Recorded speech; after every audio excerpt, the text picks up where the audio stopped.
La connaissance de la Merkaba provient de cercles mystiques qui détenaient les clés d'interprétation de la vision d'Ézéchiel, livre prophétique incorporé au canon biblique.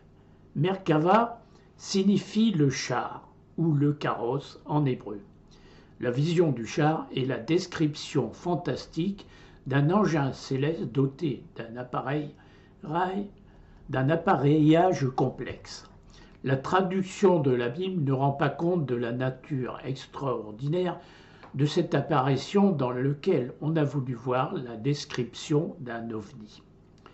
La description de la Merkaba tente de rendre compte d'échanges énergétiques et de phénomènes électromagnétiques à l'aide d'images surprenantes: anges, roues entourées d'yeux, foudre, courant de feu. Les cercles de mystiques, qui étaient centrés sur l'interprétation ésotérique de la vision du char, ont hérité cette connaissance des gnostiques grecs et perses qui la tenaient eux-mêmes d'une tradition chaldéenne. Il s'agit d'une tradition archaïque sumérienne. L'importance de la connaissance de la Merkaba était si grande que l'on y voit l'axe des courants gnostiques. C'est la quintessence de ce qu'il faut savoir pour opérer la réintégration en Dieu de manière corporelle.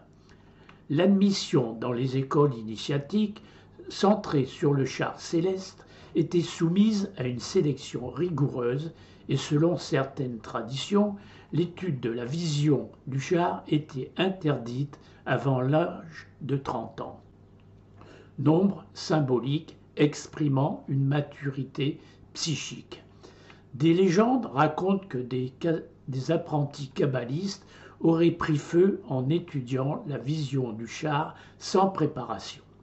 La méditation sur le char est devenue une branche spécifique de la Kabbale, mais les cercles initiatiques se sont occultés lorsque le judaïsme a instauré sa théologie dogmatique en rejetant les doctrines gnostiques originelles.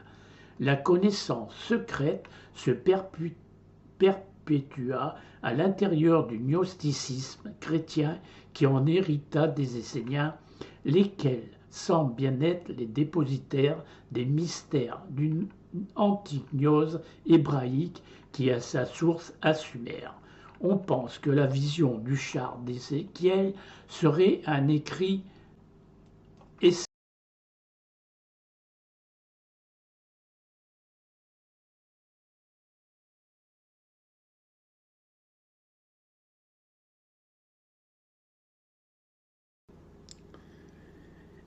les âmes sœurs, les jumelles, etc.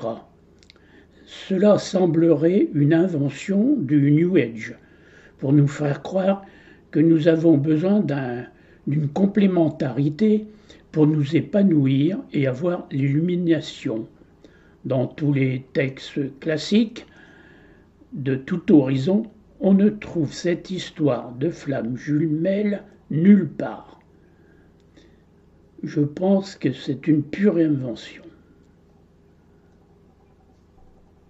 Pourquoi ? Parce que lorsqu'on a un peu de connaissance sur notre âme, nous savons que notre âme spirituelle est faite à l'image de Dieu et qu'elle est non mortelle. De plus, celle-ci est androgyne, elle possède les deux principes, soit mâle et femelle. Elle n'a donc pas besoin d'un partenaire pour atteindre l'absolu puisqu'elle possède tout.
Dans la philosophie indienne classique, l'âme n'a pas besoin d'une âme sœur pour être entière.